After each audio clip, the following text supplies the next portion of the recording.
Okay, there's a lot to unpack in these problems. So we have example 1, 2, 3, 4, and 5.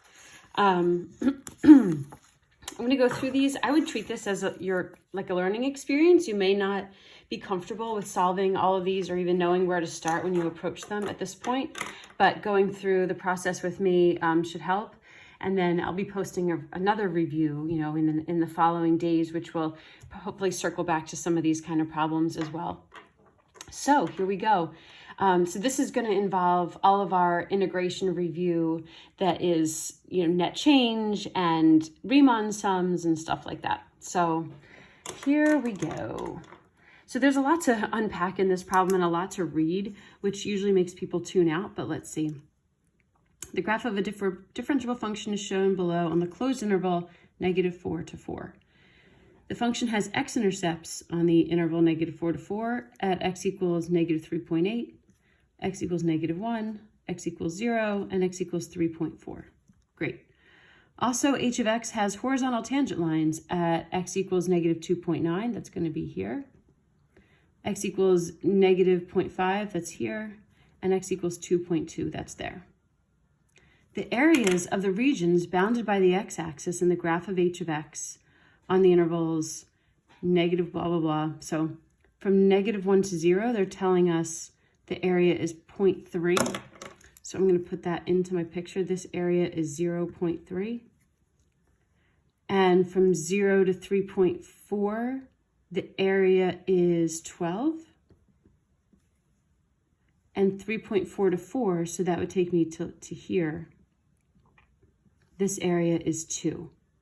So they're not telling us positive or negative or anything. When they tell you the area of that space is whatever number, that's how much space is down here, that's how much space is up here, and how much space is in here. So they're going to ask us integral problems, and we'll have to determine whether that integral is positive or negative depending on what direction we're going, and then whether our area is above or below the x-axis.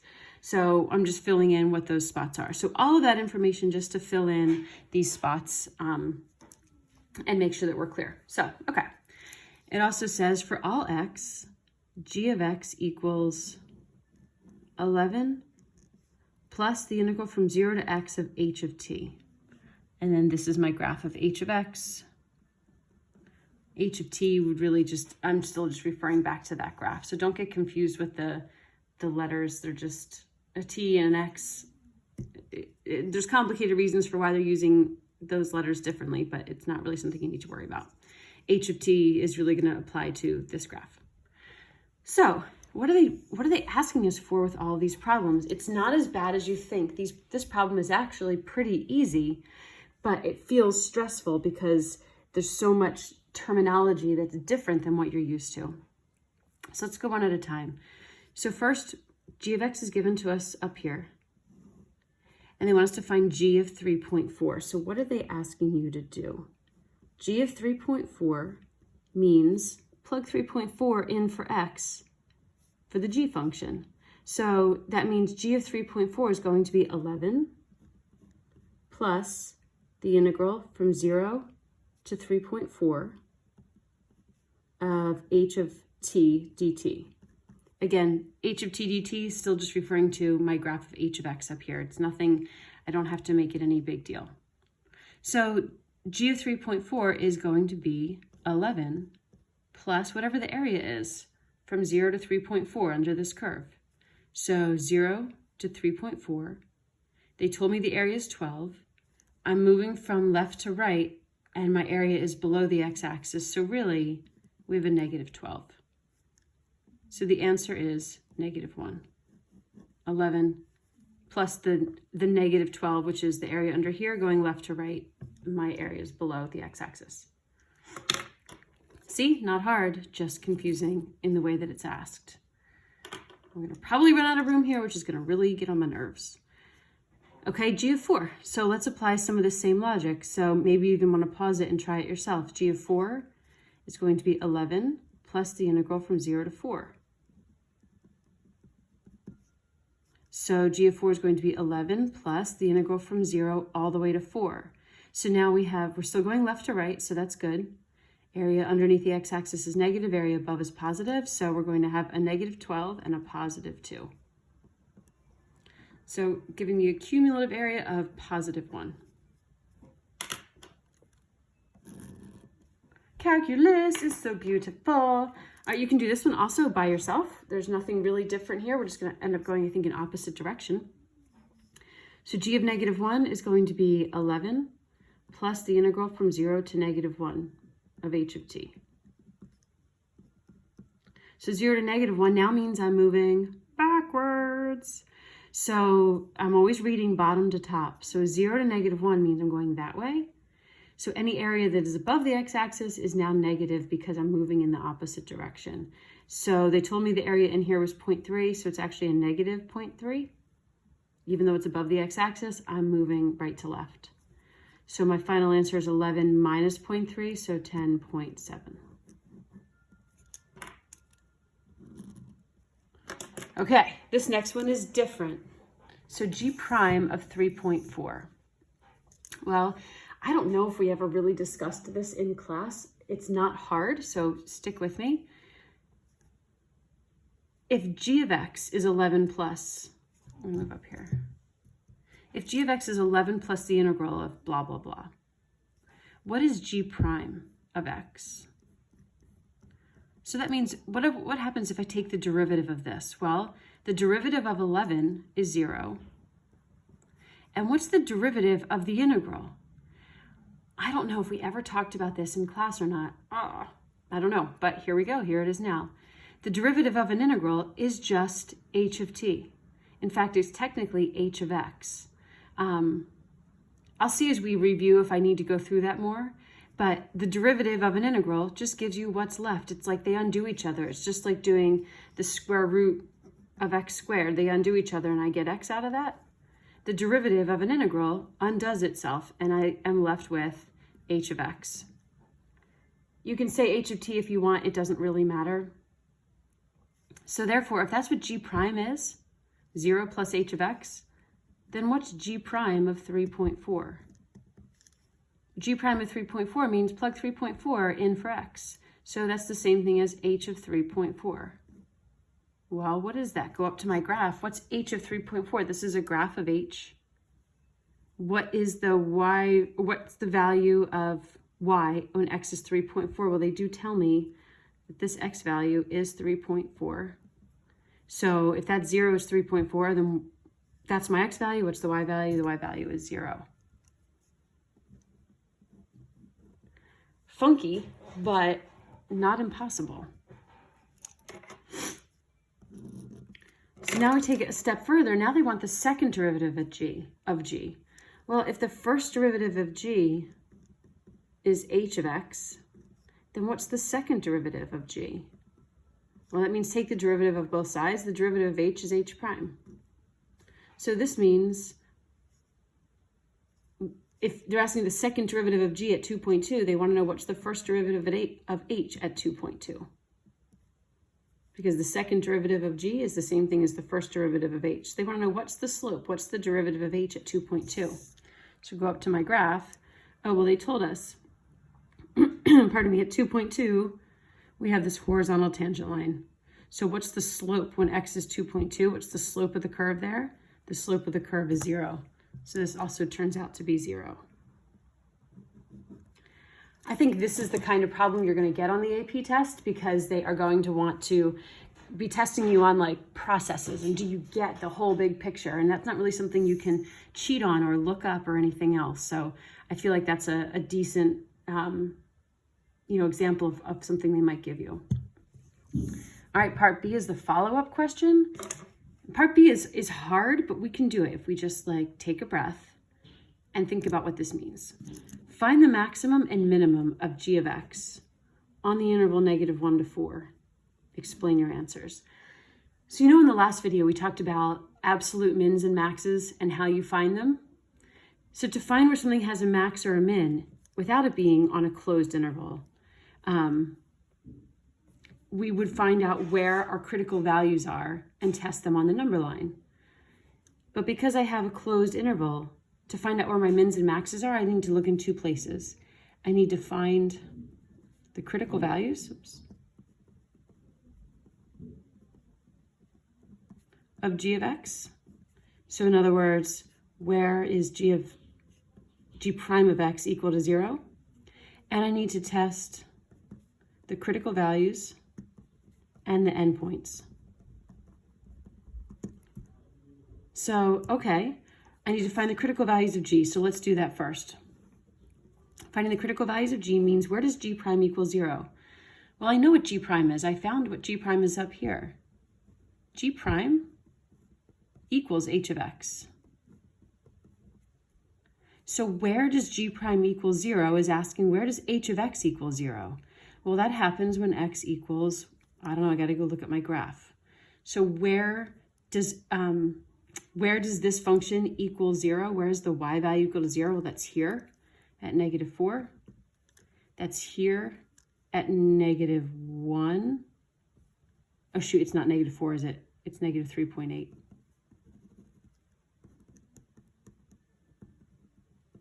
So -3.8, -1, 0, and 3.4. Those are all of my critical values. I can also, okay, and I also have to test. So now I need to go back and I need to test the critical values and test the endpoints. I also can get rid of a couple of critical values because, I don't want to make this too confusing. No, I won't. Let's test everything. So let's look at our x's and our y's, or our x's and our g of x's. And I need to look at all of those critical values, -3.8, -1, 0, and 3.4. And I need to look at our endpoints, -1 and 4.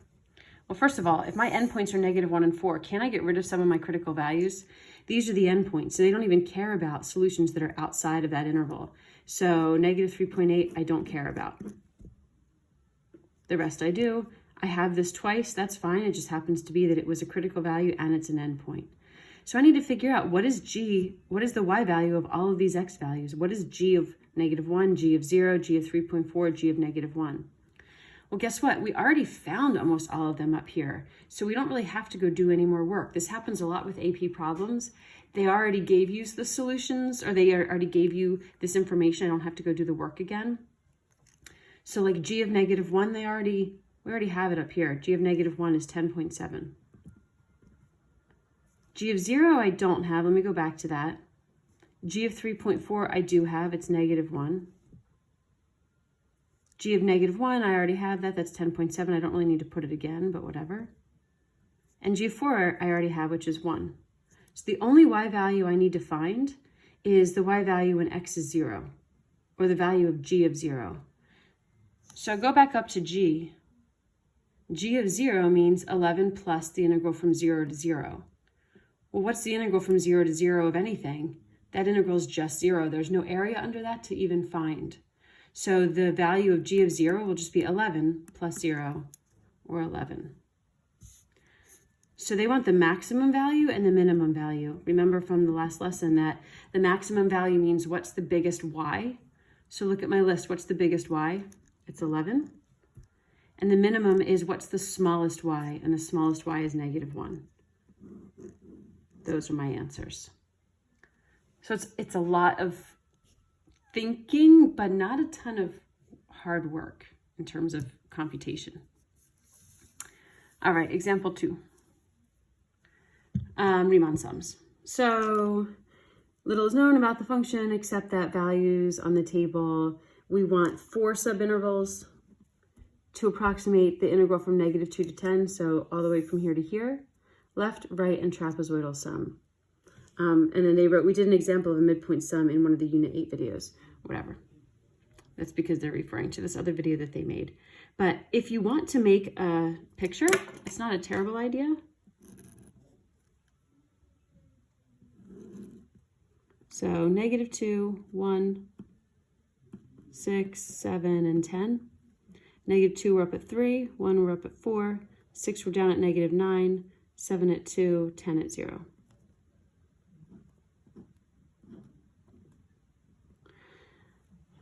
So I don't know if this helps or not, because when you scoop it below the x-axis, it can look a little bit weird. But let me draw what the left Riemann sum would look like. Oh gosh, you can't even see my picture. Woof. All right, sorry, I put down all the x values and I put the y values that go with them. So if I'm doing a left sum between -2 and 1, I'm using the height at -2. Between 1 and 6, I'm using the height at 1. Between 6 and 7, I'm using the height at 6. And between 7 and 10, I'm using the height at 7. So those are my rectangles. I'm finding the area of each. So this one is going to be a 3 by 3, because this height is 3. So this is going to be a 3 by 3. I'm going to write it over here. This one's going to be a 5 by 4. This one's a 1 by -9. And this is a 3 by 2. Okay, so there's the math that I have set up. It's the width of each one times the left-hand height. If you don't make a picture, that's fine. You can just say, okay, what's the width of this rectangle times the left-hand height? The width of this times the left-hand height. The width of this times the left-hand height. The width of this times the left-hand height. So I have 9 and 20 minus 9 and 6. So I get 26. Okay, now a right-hand sum is going to be the same thing, but I'm going to use the right hand. So if I was looking at a picture, between -2 and 1, I'm using the height of 1. So my rectangle would be up here. Between 1 and 6, I'm using the height at 6. So my rectangle would actually be down here. 6 and 7, I'm using the height at 7, so it would be up here. And 7 and 10, I'm using the height of 10, so it would be down there. If you'd rather just go by the table, that's fine too. A right sum would be this width times the right-hand height, plus this width times the right-hand height, plus this width times the right-hand height, plus this width times the right-hand height. So 12 minus 45 plus 2 plus 0. So negative 31, 45, yeah. All right, then the last one is trapezoidal. So trapezoidal is taking the same pictures, but now, I ran out of colors. All right, I'll draw it like this. Now between -2 and 1, I'm using this trapezoid. Between 1 and 6, I'm using, this, that's going to be weird. All right, between 6 and 7, I'm using this trapezoid-ish, and I'm using this, which is a triangle. Okay, that's going to be weird to look at, so it might be easier to think about trapezoid like this. The area of a trapezoid is 1/2 times the height times the bases added up. So for each one of these, I'm going to have 1/2 times the height is how far apart they are, so 3. And the bases added up are these two heights, 3 plus 4. And now I do it again for this space. So my next one is 1/2 times how wide, or what's the height, times the bases added up, 4 plus -9. Now I go between 6 and 7. So now I have 1/2 times the height of 1 times the bases added up, plus 1/2 times the height times the bases added up. So I'm putting this all together. Who wants to do this math? Not me. But fine. So 7 times 3. So we have 21/2 plus, we have -5. So -25/2 plus -7/2 plus 6/2. So -4, -11. What's -11 plus 6? -5/2. I got that. I don't know, I really don't feel like checking myself. Negative 4, negative 11, negative 5, 2. Yeah, I think we're good. Okay, yay! Example 1, example 2, done. Example 3. Okay, fundamental theorem of calculus, we did this together. This is where we're just basically taking an integral and then we're plugging in. So let's see what happens here. For this first one, this is a pretty basic example. We are going to take the integral of this and then plug in. So we're going to have, I'm going to rewrite this first. So the integral of 1/2 x to the negative 1/2. Bring that x up to the top before I integrate. So now take the integral. So we're going to have 1/2 times x to the, if I add 1, I get positive 1/2 divided by 1/2. I don't need a plus c here because I'm going to evaluate from 4 to 9. So I don't need any plus c. If I clean this up a little bit more, I'm going to flip this fraction and multiply. So this will, when I flip this, it becomes a 2 times the 1/2 is 1. So I have the square root of x from 4 to 9. Plug in 9, plug in 4, and subtract. Okay, this is opposite. When I read integrals, I read from bottom to top. That tells me what direction. But when I do this definite integrals, I plug in the top number first, then the bottom, and I subtract. So top number minus bottom number plugged in. So we get 3 minus 2, we get 1. Okay, this next one, this is, I don't know if we learned or not. Did we learn this, guys? I don't know if we did. I'm gonna put an asterisk and then maybe you guys can tell me if we learned it or not. I'm gonna show you how to do it, but I don't think there are other examples on here to practice. So let me show you how to do it up in the margin and then I'll do this one. So this is taking the derivative of an integral. There's a shortcut to do this. It's called Leibniz law. I just can't remember if we did it or not. So if we did, great, then I'm repeating myself. But basically, if I'm ever asked to take the derivative of an integral, it's going to be a definite integral. So it's going to be from, let's say, 1 to 3x. And let's say I'm going to take the of sine of t dt. Again, don't let the notation screw you up. Here's what you do. It's super easy. Are you ready? All you have to do if you're taking the derivative of an integral is take your upper limit, 3x, plug it in for t. So I'm going to get the sine of 3x, and then multiply by the derivative of that upper limit. The derivative of 3x is 3. Put a minus sign down. Take the lower limit and plug it in for t. And multiply by the derivative of the lower limit. The derivative of 1 is 0. This will cancel and you'll be left with 3 sine 3x. We can go into a whole long explanation of how it works. What you've technically done is you've actually taken an integral, done this all out, and then you've taken the derivative of your answer and it gets you back to that. Don't worry about it. It's not something you ever have to do the long way. You can just know how to approach it by this thing and this method that we actually call Leibniz law. L-I-E, I think, B-N-I-Z. So we may have done it in March. I just can't remember. I'm thinking probably not.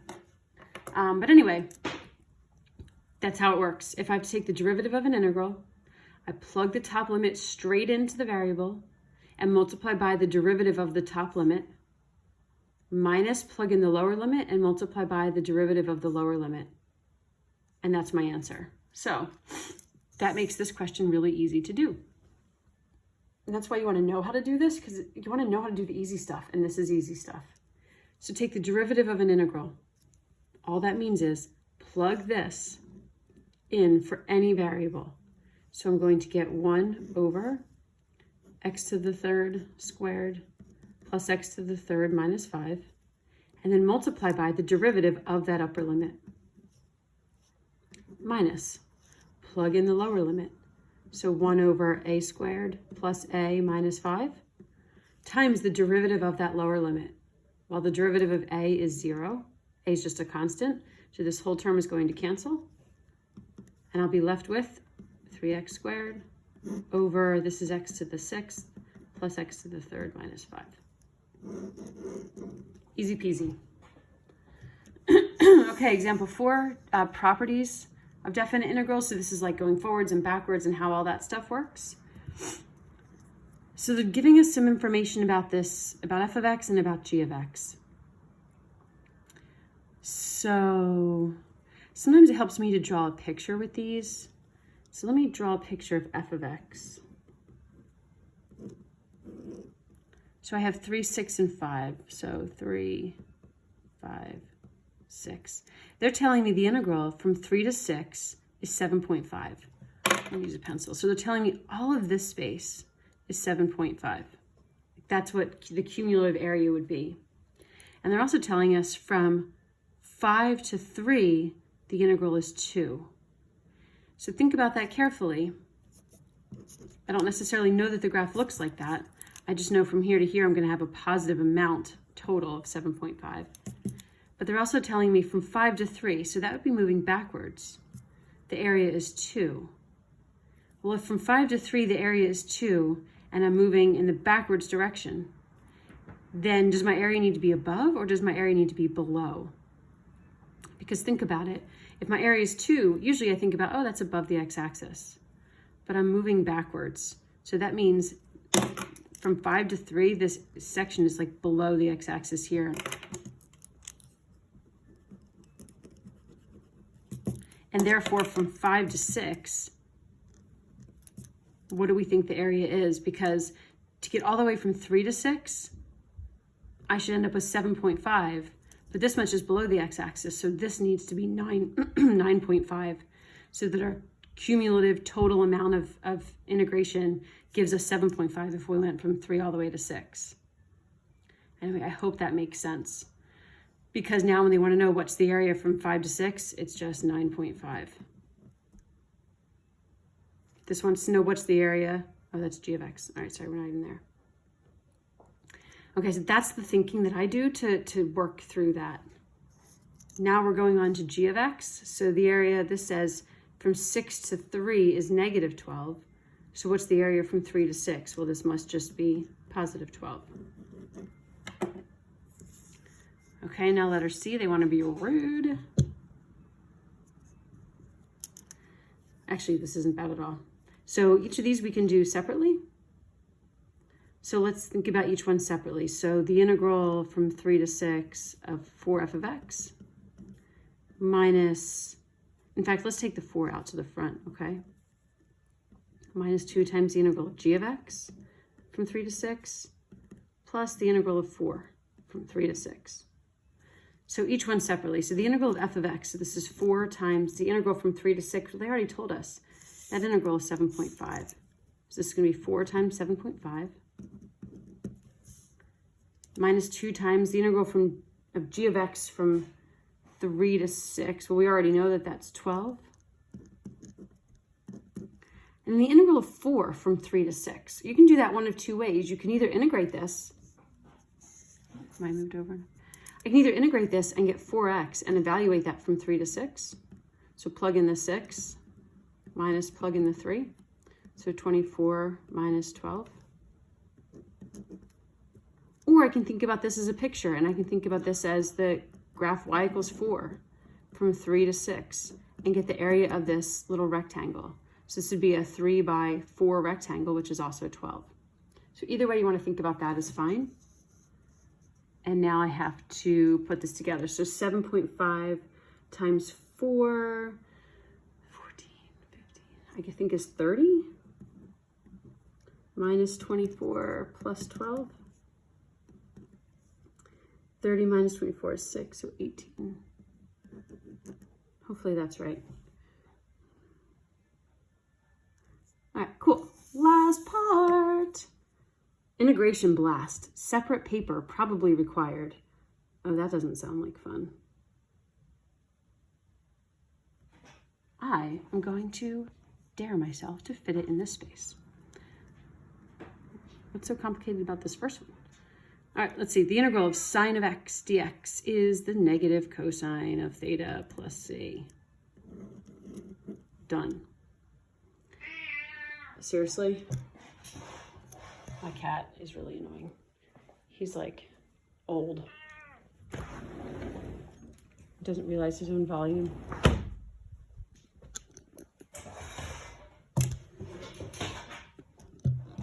All right, letter B. I don't think you're going to be happy with this one. In fact, I'm probably thinking about skipping it. Have you already thought about that about half an hour ago?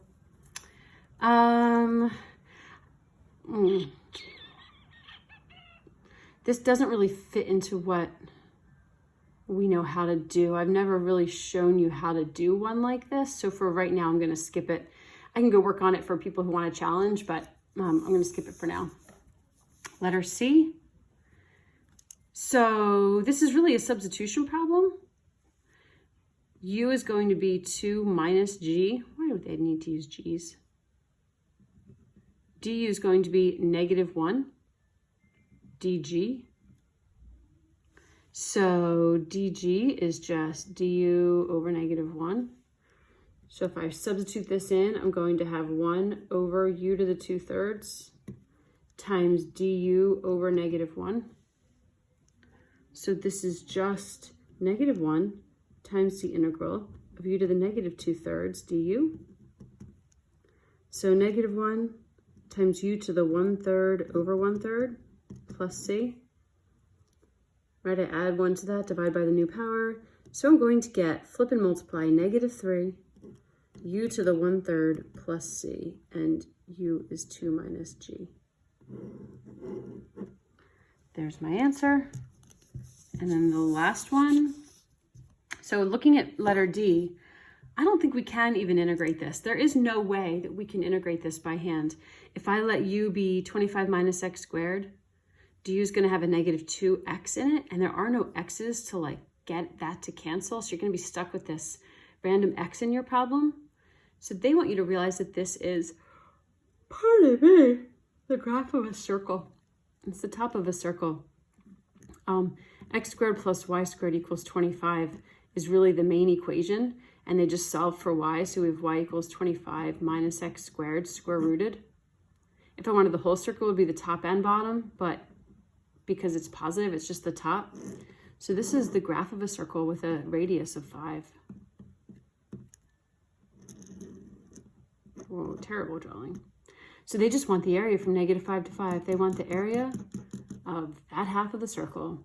So the area is 1/2 times pi r squared. Yes, you need to know the area of a circle formula. No, ain't no one going to give that to you. So 1/2 times pi times 5 squared. So 25 over 2 pi is that answer. Good times. All right. If you've gotten this far, you are awesome. 33 minutes into the video, plus the other integration. Who's the rock star? It's you. It's you. It's you. It's you. It's you. It's you. Sorry. All right, bye.